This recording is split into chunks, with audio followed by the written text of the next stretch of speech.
নারায়ণগঞ্জে বাড়ছে ডেঙ্গুতে আক্রান্তের সংখ্যা। এই অবস্থায় চাপ পড়ছে হাসপাতালে।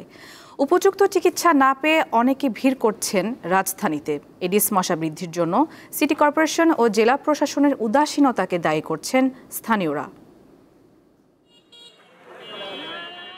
প্রতিদিনই ডেঙ্গুতে আক্রান্ত রোগী ভর্তি হচ্ছে হাসপাতালে।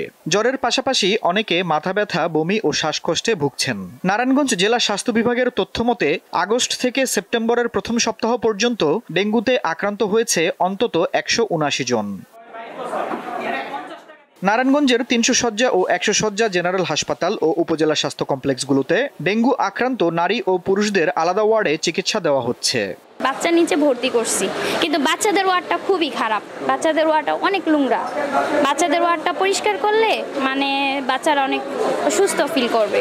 হাসপাতালের যে পরিবেশ, এই পরিবেশে তো থাকলে আরো অসুস্থ হয়ে যাবে, এই জন্য আমি চলে যাচ্ছি। ওয়ালটন এখন দেশের সীমানা পেরিয়ে পৌঁছে গিয়েছে 50টিরও বেশি দেশে।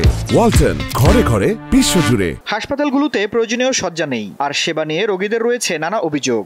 পরিবেশ এত একটা ভালো না, এখানে অনেক মশা, রাত্রে অনেক মশা লাগে, আর বাথরুমও খুবই নোংরা, পানি সুপিও পানি পাওয়া যায় না।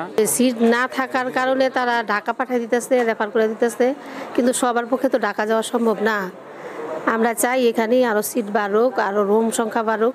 এ বিষয়ে নারায়ণগঞ্জ জেনারেল হাসপাতালের আবাসিক মেডিকেল অফিসার জানান, শয্যা সংখ্যা ও সেবার মান বৃদ্ধির চেষ্টা করছে কর্তৃপক্ষ। আমাদের এখানে পর্যাপ্ত ভর্তি রোগীদের জন্য স্যালাইনের ব্যবস্থা আছে এবং আমাদের হাসপাতালে টেস্ট করার জন্য আমাদের ডেঙ্গু কিট এগুলো আমাদের হাসপাতালে আছে। তারপরও সামনে কিটের সংকট দেখা দিতে পারে, বিদায় আমরা আরও 2000 কিটের চাহিদাপত্র দিয়েছি। হাসপাতালে পর্যাপ্ত বিছানা এবং কেবিনের স্বল্পতা রয়েছে। আমরা চেষ্টা করতেছি, সিভিল সার্জন মহোদয় এবং ডিসি সাহেব চেষ্টা করতেছে যাতে আমাদের আইসিইউটা চালু করা যায়, যার ফলে আমাদের হয়তো ঢাকার রোগী পাঠানোর প্রবণতাটা অনেক কমে যাবে। এডিস মশা নিধনে জেলা প্রশাসন ও সিটি কর্পোরেশনের আরও কার্যকর ভূমিকা দেখতে চান নারায়ণগঞ্জ শহরের মানুষ। দীপ্ত বার্তা কক্ষ।